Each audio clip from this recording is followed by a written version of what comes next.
Tinalakay na kahapon ni na Pangulong Noynoy Aquino at Energy Secretary Jericho Petilla sa isang closed-door meeting ang panukalang magdeklara ng State of National Emergency dahil sa kinakaharap na power crisis ng bansa.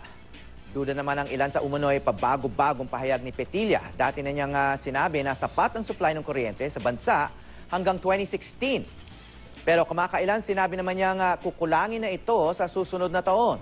May news to go si Isay Reyes. Sinabi noon ni Energy Secretary Carlos Jericho Petilla sa pagdinig ng Senado kaugnay sa pagtaas ng presyo ng kuryente, hindi makararanas ng power failure ang bansa hanggang 2016. Sapat daw kasi ang supply ng kuryenteng magmumula sa mga power plant.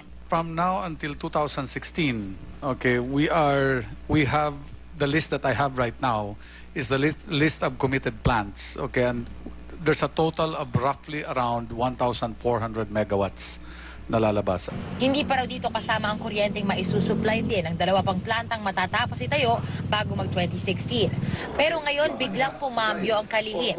Kakapusin na raw ng supply ng kuryente ang bansa sa 2015. Kaya kailangang magdeklara ni Pangulong Aquino ng State of National Emergency.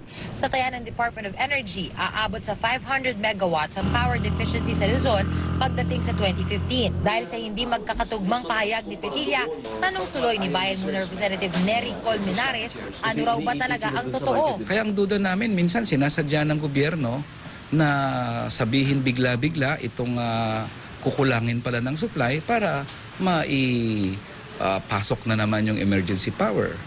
Sinagot naman ni Petilla ang kanyang mga kritiko. So, ang gusto natin is kung walang national emergency, if they're willing na may brownout na lang sa 2015, because yan ang kalalabasan. Nilinaw ni Petilla na hindi magtatayo ng mga dagdag na power plant ang gobyerno sa ilalim ng national emergency.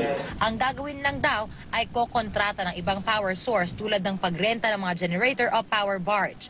Pero nauna nang ipinunto ni Energy Committee Chairman Senator Serge Osmeña kahapon na mas mahal ang kuryenteng mula sa mga power barge dahil pinatatakbo ang mga ito ng diesel. Sagot naman ni Petilla, patatakbuhin lamang daw ang mga power barge kapag nasa yellow or red alert ang power grid o tuwing manipis ang reserba ng kuryente dahil sa mataas na demand. Sa pamamagitan nito, maiiwasan daw ang sobrang pagmahal ng singil sa kuryente. Isay Reyes, GMA News.